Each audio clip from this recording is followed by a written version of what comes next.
Hello বন্ধুরা, welcome to end off day picture blog. আজকে আমরা চলে এলাম একটি ভিন্নধর্মী রেস্টুরেন্ট। রেস্টুরেন্ট মানেই তো খাবার দাবার খাওয়ার একটি ছোট জায়গা, কিন্তু না, আজ আমরা যেখানে যাচ্ছি সেখানে খাবার দাবারের পাশাপাশি একটু রিল্যাক্স করতে পারবেন এমন একটি জায়গায় যাচ্ছি।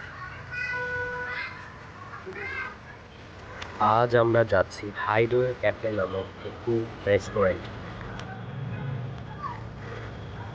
শেয়ার করব এই রেস্টুরেন্টের সৌন্দর্য এবং খাবার দাবার সম্পর্কে, এবং তার প্রাইস কেমন তা এই ব্লগে আপনাদের জানাবো। চলুন কথা না বাড়িয়ে চলে যাই মূল ভিডিও। হাইডওয়ে ক্যাফে রেস্টুরেন্ট মিরপুর বেড়িবাঁধ এলাকায় বোট ক্লাবের একটু সামনেই আপনারা পেয়ে যাবেন। সচরাচর রেস্টুরেন্টগুলো আমরা দেখতে পাই ছোটোখাটো পরিসর নিয়ে গড়ে ওঠে, যেখানে আমরা বসে খাওয়া দাওয়া করি, কিন্তু হাইডওয়ে ক্যাফে রেস্টুরেন্টটি একটু ভিন্ন ধরনের, যেখানে খাওয়া দাওয়ার পাশাপাশি ঘুরে বেড়াতে ও রিল্যাক্স করতে পারবেন।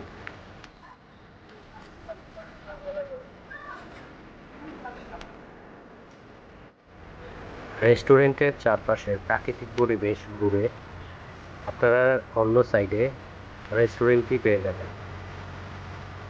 রেস্টুরেন্টের এই পাশটিতে পার্কের মতো সুন্দর মনোরম পরিবেশ রয়েছে এবং সেখানে বসারও সুব্যবস্থা রয়েছে। তবে রেস্টুরেন্টটি আরও সুন্দর হয়ে ওঠে যখন সন্ধ্যা বিভিন্ন ধরনের লাইটিং জ্বলে। চলুন আজকে সন্ধ্যার ভিউ কেমন দেখা যায় আপনাদের দেখাচ্ছি।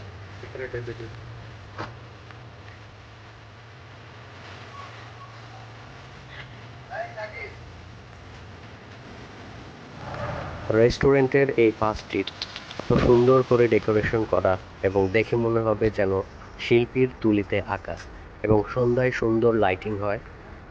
এখানে বসে এবং দাঁড়িয়ে সুন্দর সুন্দর ছবি তোলা যায়।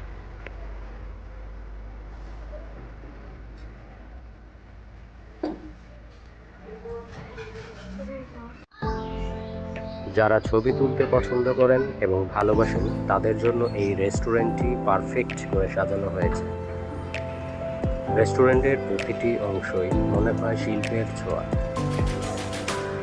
হাইডওয়ে ক্যাফে রেস্টুরেন্টের যে অংশে আমরা এখন অবস্থান করছি, এটি রেস্টুরেন্টের সবথেকে সুন্দরতম জায়গা। এখানে আপনারা বসে কোয়ালিটি সময় পাস করার পাশাপাশি সুন্দর সুন্দর ছবিও তুলতে পারবেন।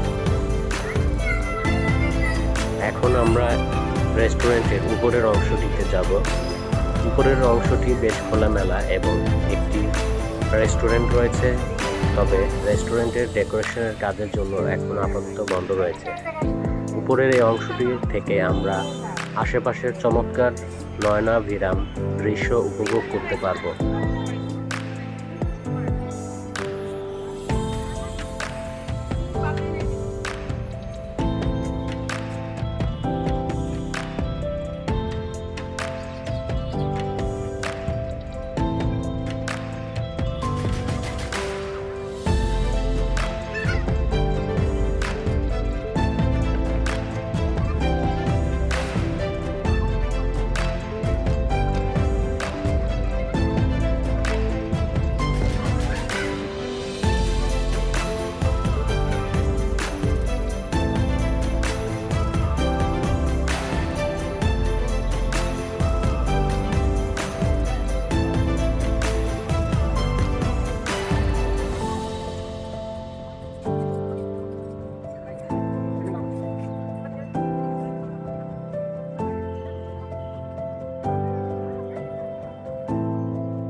চলুন এবার মেইন রেস্টুরেন্টে প্রবেশ করি এবং খাবার দাবার কেমন এবং প্রাইস কেমন তা জানি।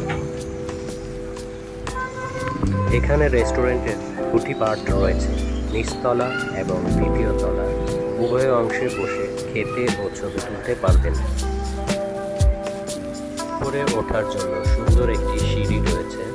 রেস্টুরেন্টের বাইরের অংশ বিশাল হলেও রেস্টুরেন্টের ভেতরের অংশটি বেশি বড় নয়। গেস্ট তুলনায় সেবা প্রদানকারী কর্মীদের সংখ্যা তুলনামূলকভাবে কম। ভেতরে রেস্টুরেন্টের আরও কয়েকটি অংশের কাজ এখনও চলমান, হয়তো পরবর্তীতে আরও বেশি সংখ্যক সেবাদানকারী থাকবে। খাবার দাবারের মেনু মূলত তুলনামূলকভাবে কম ছিল। আমরা বসে আছি রেস্টুরেন্টের দ্বিতীয় তলায়। নাস্তা ও বেভারেজ জাতীয় খাবার রয়েছে। রেস্টুরেন্টের এই অংশটি মূলত নাস্তার জন্য। রেস্টুরেন্টের এই অংশে লাইব্রেরি রয়েছে এবং এখানে বসে আপনারা বই পড়তে পারবেন এবং কোয়ালিটি সময় স্পেন্ড করতে পারবেন। এখানে খাবারের দাম তুলনামূলকভাবে একটু বেশি ছিল। বন্ধুরা ভালো থাকবেন, আজকের মতো এখানেই বিদায়। দেখা হবে অন্য কোনো নতুন ব্লগে। আমার সাথে থাকুন এবং আমার চ্যানেলটি সাবস্ক্রাইব করে পাশে থাকুন।